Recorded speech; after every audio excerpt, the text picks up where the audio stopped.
Welcome back to Above the Grain. I'm Aaron Moore, and on today's episode, we're going to get those Paul Frankel nightstands reassembled, clean the hardware, and then call the customer, tell them they're ready to go. We're also going to get back in that spray booth, get another coat of the polyurethane on top of that carved panel. Morgan, later this afternoon from Back Alley Finds, will be here to pick up her dining table, get it back to her new store inside of Urban Americana out in Long Beach, I believe it is. So we're going to do that, and we have a few other little jobs getting picked up throughout the day. So let's get to work. So the first thing I need to do is come over here and get these nightstand leather pulls, these little handles. Got to get the brass taken off, and we got to get them polished up. But what I'm going to do is use one of the techniques from inside of my refinishing guide. Let me go to that chapter. So it's right here, chapter 39. It's restoring hardware brilliance, cleaning and refurbishing different methods. So there's multiple ways to clean metal like this. First thing you need to do is make sure, is it plated brass or is it real brass? That we know it's solid, it's solid, but the best way for you to find out is use a magnet, stick it to the metal. If it sticks, then you know it's got like a metal core, brass plated. But what we're gonna do is use this method here. Let me find this one right here. So we're going to use the buff polishing with the machine. We're going to use a buffing wheel with some of the compound, and then we're going to use it to brighten these up to get them a nice shiny brass. This customer wants to go back to the original. Every once in a while we'll use a brass wheel, which will just kind of clean it, give you more of a satin or flat kind of matte looking metal, where the buffing wheel will give you that shiny finish. So we're going to take these apart, hop on that buffing machine, and get those going. These are really cool little handles, solid leather pulls. Then this brass comes off. It has a 1.5 inch screw that goes through the bottom and acts as like the little hinge. But what we're going to do is take it apart, get on the buffing wheel, get some compound and our goggles or our mat, our eye protection. You want to make sure none of that stuff gets shot in your face, or even if the screw gets loose, you don't want that coming into your eyeball. Won't be a good day for you. Let's get to this guy on. Get a little bit of the buffing compound, and then just carefully just start working your way around it. It's going to take any of the tarnish off, any of that old age, dirt, whatever you want to say. You try to get inside too, which is a little bit harder. I could use to get a little smaller buffing wheel. I don't know if it's visible on the camera, but you can see the shiny spot versus the original tarnished area. So like just in a few seconds, we were able to clean that off. So we'll do the same on the opposite sides.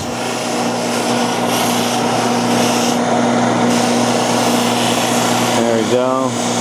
And you might have to do a couple at a time. I'm trying not to, so we don't lose which spot they went in. I don't want to put them back in the wrong way, but they do get warm as you progress. These things start getting hot. And that's why I wear these gloves, to at least give me a little bit of protection. The one here, I know my buffing wheel, these two, it's a set of 3. These two here are my harder, more dense ones. And as you can see, the last one is a little bit fluffier. And that's what's going to kind of give you that final cleanup and final polish to start getting that real bright shine on that. You get a really good view of it once you got that. Just that last 2 or 3 seconds of cleaning changes the appearance of this metal.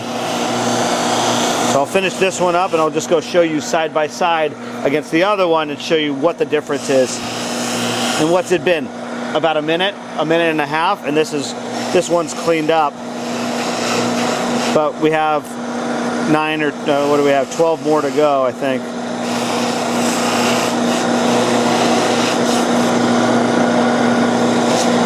So I'll just show you that over there now. I'm just about done with it.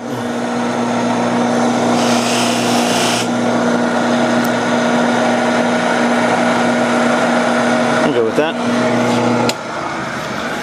So what I'm going to do is just remove this other screw real quick, and then I'll show you side by side. You can see the difference. They were not that bad originally.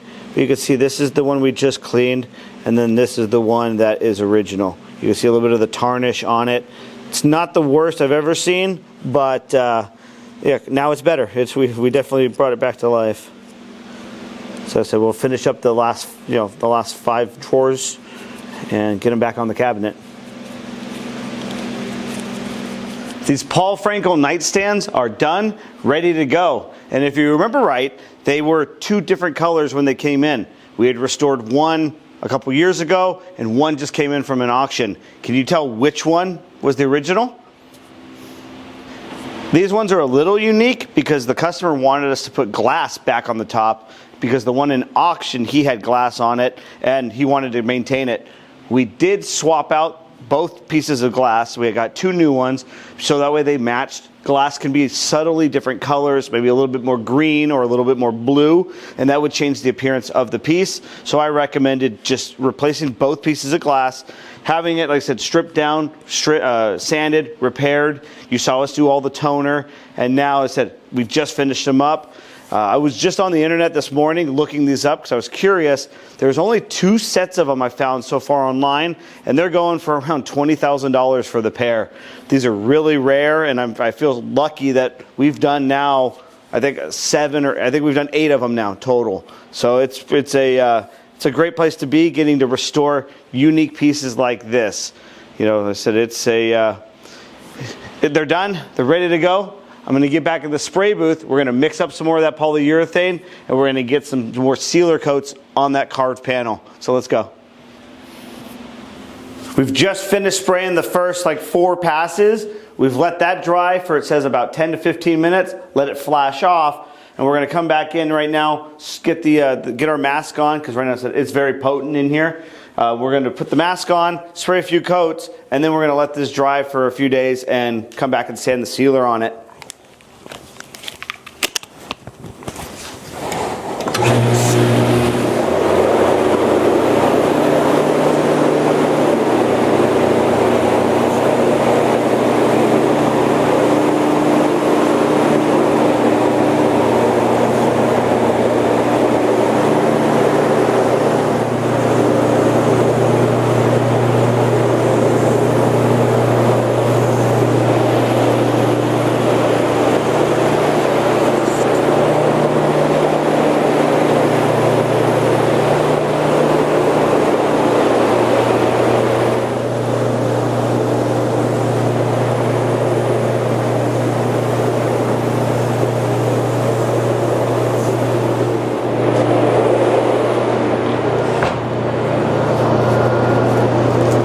That's done. I'm going to let that dry. And as I promised you yesterday, we left that little bit of polyurethane inside the cup.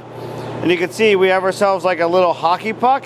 It's still not fully cured. It's been less than 24 hours. So this will harden up completely. I'll just leave it here. But also wanted to show you this.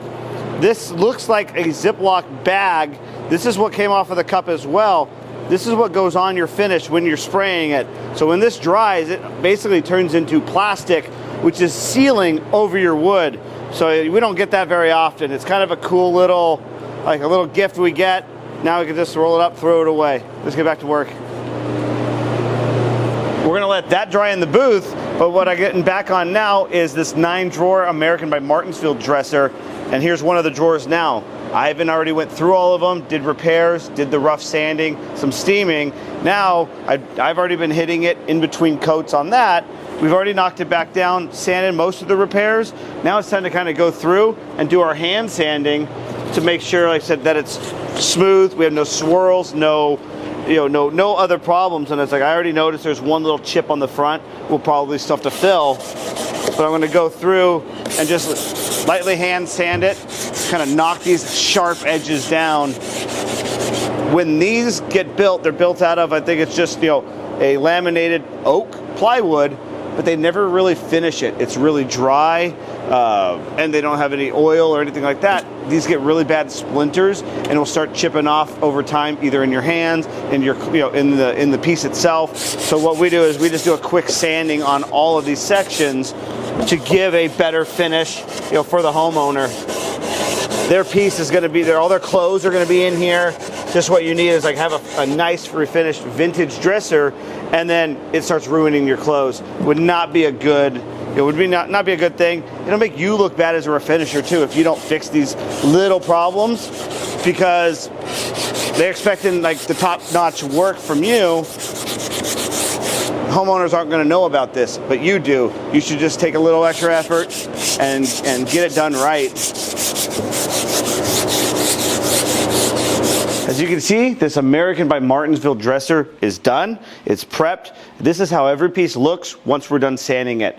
If you were here in person taking a look at this, you would not find one dent, scratch, chip, anything wrong with this thing, with this piece. What we want to do is show you, kind of come in close. It has this really cool aluminum inlay, which is really iconic for this piece. You kind of work your way down. You can see there was a few dents in it, rings, scratch marks. Now we have a flawless piece of wood. It's basically ready to go for stain. Come back on tomorrow. We'll get the stain on it, let it dry for a few hours, and we'll get in for a coat of sealer.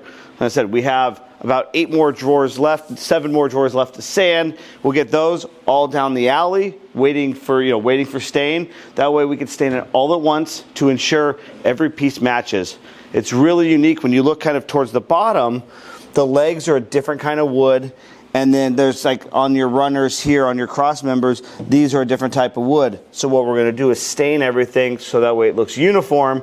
Then we'll put it in the spray booth and do any type of sealing, tinting, color matching. If there's any fading in the wood, we'll do that, and repairs as well. Like there's a few little edges that were damaged. There's a few pieces of epoxy that were here originally.